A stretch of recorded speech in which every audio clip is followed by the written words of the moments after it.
नमस्कार, मैं हूं यश खुराना। स्वागत है आपका खास पेशकश में। और खास पेशकश यहां पर यह है कि किसानों की महापंचायत आज मुजफ्फरनगर में होने जा रही है और किसान नेताओं की तरफ से दावा किया जा रहा है कि इस महापंचायत में 300 किसान संगठन शामिल होंगे और यह भी दावा किया जा रहा है कि कई लाख किसान इस महापंचायत में शामिल होंगे। और महापंचायत का मकसद यहां पर यह है, उद्देश्य यह है कि किसान आंदोलन को आगे किस तरीके से बढ़ाया जाए, किसान आंदोलन का आगे भविष्य किस तरीके से रहे और किसान आंदोलन को आगे किस तरीके से लेकर जाना है, इसको लेकर रूपरेखा तय की जाएगी और रणनीति क्या हो इसको लेकर भी मंथन किया जाएगा। तो आपको बता दें, ऐसे में एक तरफ जहां महापंचायत में हिस्सा लेने के लिए हजारों किसान मुजफ्फरनगर पहुंचने लगे हैं, वहीं दूसरी तरफ महापंचायत में यूपी पुलिस भी अलर्ट पर है। वहीं किसानों ने 500 लंगर भी शुरू किए हैं। इसके अलावा 100 चिकित्सा शिविर भी लगाए जा रहे हैं। इसके साथ ही महापंचायत को ठीक ढंग से करने के लिए 5000 वॉलंटियर भी बनाए गए हैं। जीआईसी मैदान में होने वाली किसान महापंचायत को आसपास के मैदानों से भी लाइव देखा जा सकता है।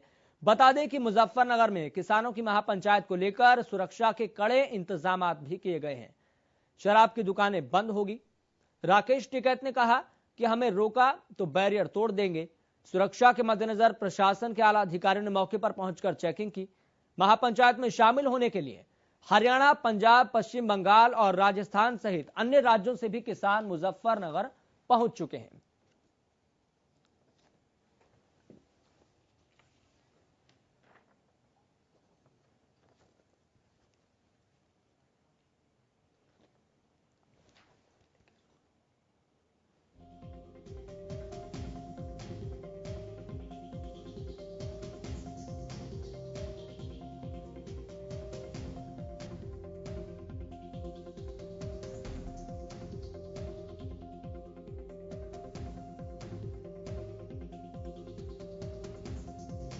चलिए आपको बता दें, इस महापंचायत को लेकर हमारे साथ बातचीत करने के लिए भाकियू के राष्ट्रीय प्रवक्ता स्वामी इंद्र जुड़ गए हैं।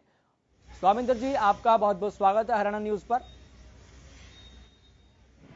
और इसके साथ साथ आपको बता दें कि हमारे साथ हमारे संवाददाता गगन भी जुड़ गए हैं। गगन, सबसे पहले आपके पास आएंगे, आपसे अपडेट लेंगे कि फिलहाल ग्राउंड जीरो पर किस तरीके के हालात बने हुए हैं। किसान महापंचायत में पहुंचने के लिए बड़ी संख्या में पहुंचना भी शुरू हो गए हैं।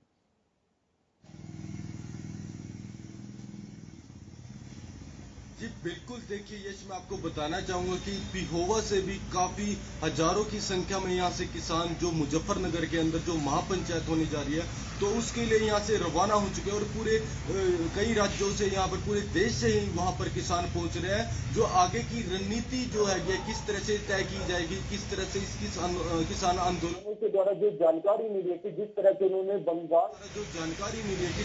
उन्होंने बंगाल इलेक्शन के दौरान अपने जो बीजेपी का विरोध किया था, उसी दौरान अब जब यूपी इलेक्शन आने वाला है तो उसके विरोध को लेकर भी बातचीत की जाएगी। और देखा जाए तो कई मुद्दों पर अहम फैसले लिए जाएंगे कि ज्यादातर देखा जाए कि जहां भी बीजेपी कार्यकर्ताओं का या प्रोग्राम होता है तो वहां पर किसान है जो वहां पर पहुंच जाते हैं और उनके जो प्रोग्राम को बंद करवा देते हैं। और देखा जाए तो अभी देख सकते हैं कि बस्ताड़ा टोल पर किस तरह से लाठीचार्ज हुआ था, उसके देखते हुए कि लगातार जिस तरह से प्रशासन है जो उनके ऊपर लाठीचार्ज कर रहा है, तो इसके ऊपर भी कई अहम फैसले लिए जाएंगे। जी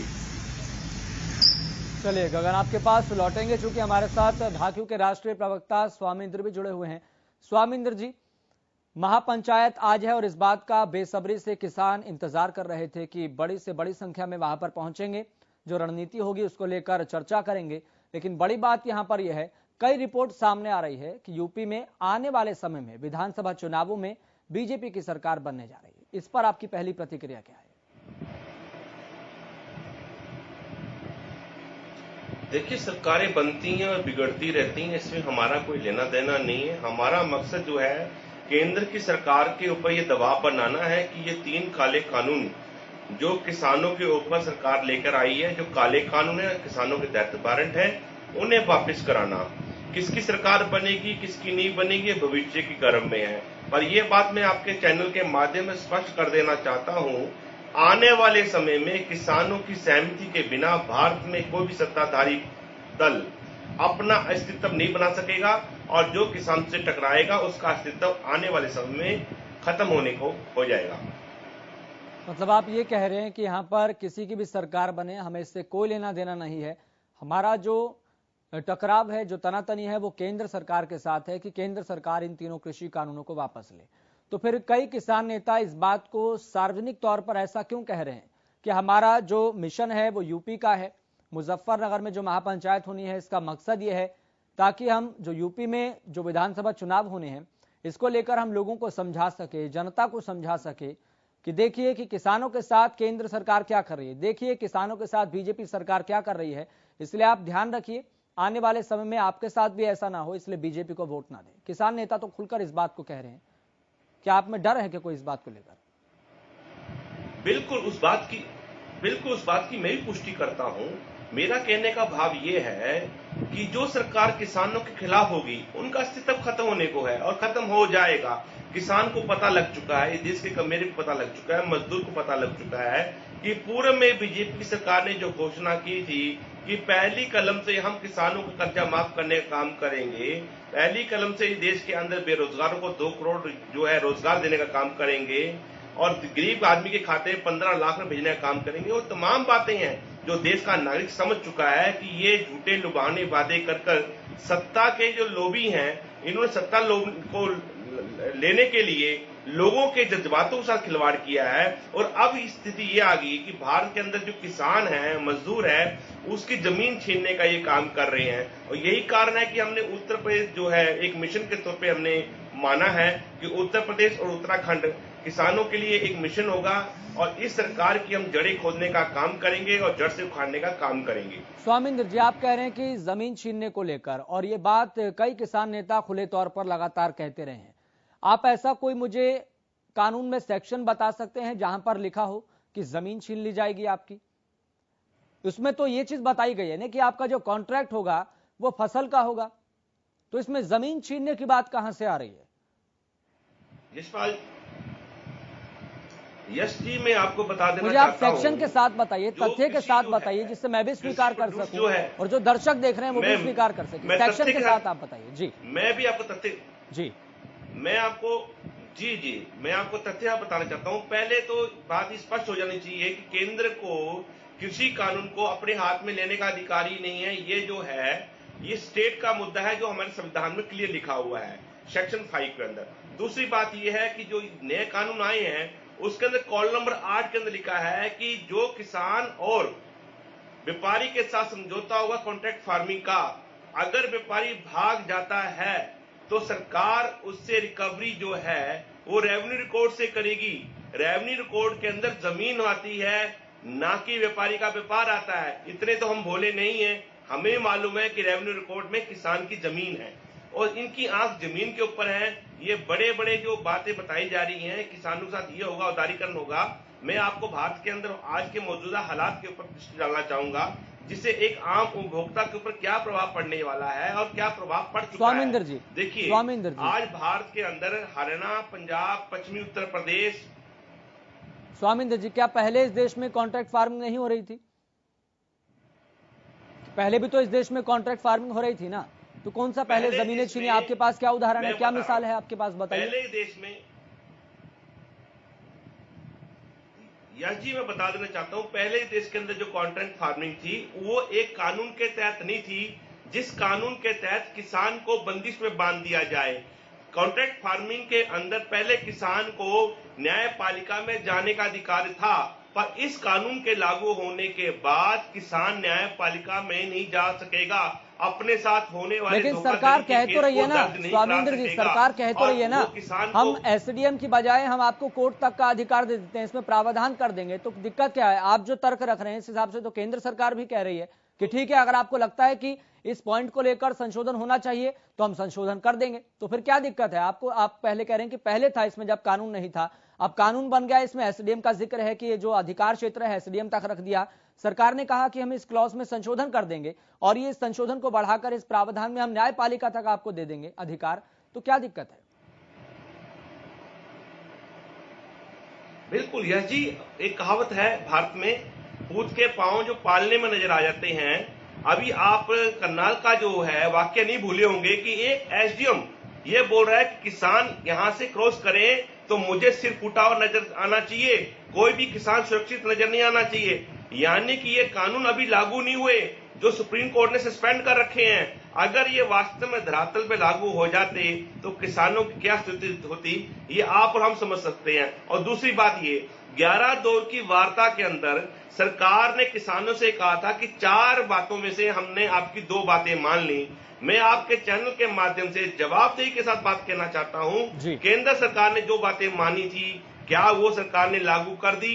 यानी कि ये 11 दौर की वार्ता किसानों द्वारा विफल नहीं हुई, सरकार द्वारा विफल हुई। और रही दूसरी बात कि सरकार जो एसडीएम की बात को हटाकर जो है इस वक्त जो सरकार कहती कानून प्रक्रिया को न्यायपालिका में मान लिया जाएगा, तो रोका किसने है? आप तुरंत वो लागू कर दीजिए, किसान समझेंगे कि आपकी नीयत साफ साफ है। काम तो सरकार ने करना है। एक आदमी के ऊपर अत्याचार हो रहा है, क्या वो रोष भी ना करे? क्या वो अपना बात न रखे? आज किसान की स्थिति वो हो रही है कि रंडी रोए ना, रंडापा उतरे ना। आज हमारी स्वामींद्र जी, ऐसे आप शब्दों का इस्तेमाल आप टीवी चैनल पर नहीं कर सकते। आप बहुत गलत शब्दों का इस्तेमाल कर रहे हैं। आप ये जो आपने वाक्य बोला बेहद गलत है। मतलब आप एक भाकियू के राष्ट्रीय प्रवक्ता हैं, कम से कम आपसे तो उम्मीद नहीं की जा सकती आप एक टीवी चैनल पर इस तरीके के शब्दों का इस्तेमाल करेंगे। आप किसानों का नेतृत्व कर रहे हैं, आप किसानों का प्रतिनिधित्व कर रहे हैं और इस तरीके से आप चैनल पर यह बात बोल रहे हैं। कम से कम इस तरीके से आपत्तिजनक शब्दों का तो इस्तेमाल ना करें। आपसे तो यह उम्मीद की जा सकती है। आप ही अगर इस तरीके से आपत्तिजनक शब्दों का इस्तेमाल करेंगे तो फिर वार्ता तो दूर की बात है, संवाद तो दूर की बात है, तकरीर तो दूर की बात है।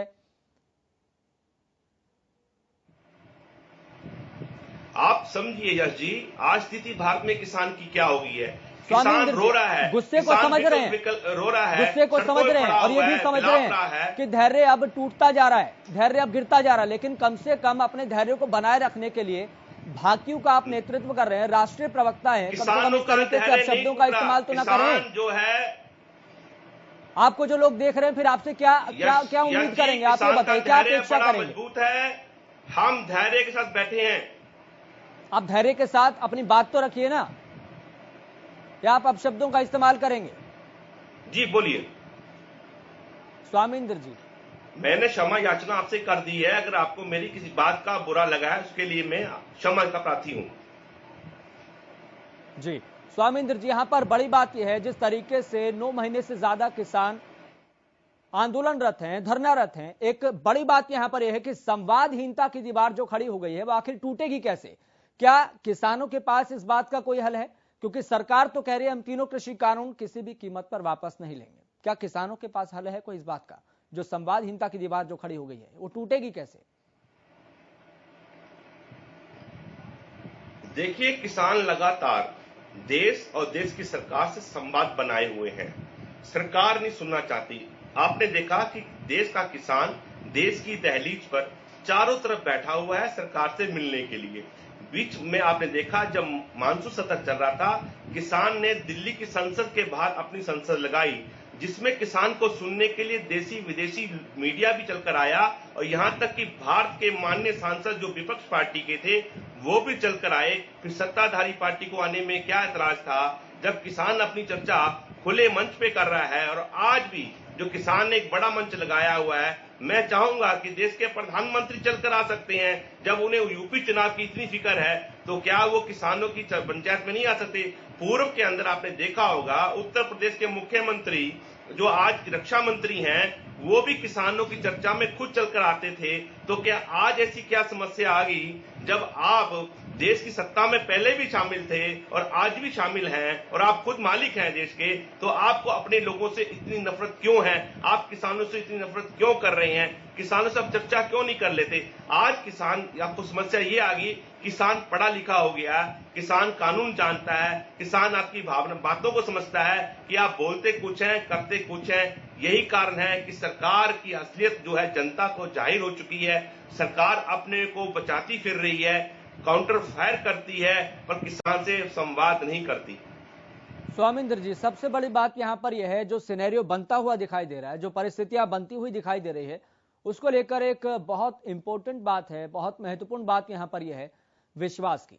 विश्वास नहीं बन पा रहा है। प्रधानमंत्री नरेंद्र मोदी कई दफा अपने संबोधन में कह चुके हैं कि आप विश्वास तो कीजिए, आप ये मानिए तो सही है जो कृषि कानून लाए हैं हम किसानों के हक में लाए हैं, किसान इससे मजबूत होगा, तो एक बार विश्वास तो कीजिए। विश्वास क्यों नहीं बन पा रहा है प्रधानमंत्री पर? तो देश के प्रधानमंत्री हैं, कई दफा किसानों से बातचीत कर चुके हैं, बोल चुके हैं, उनसे संबोधन में अपने कह चुके हैं कई दफा। विश्वास क्यों नहीं बन पा रहा है? आपको क्या लग रहा है, कुछ और मंशा है?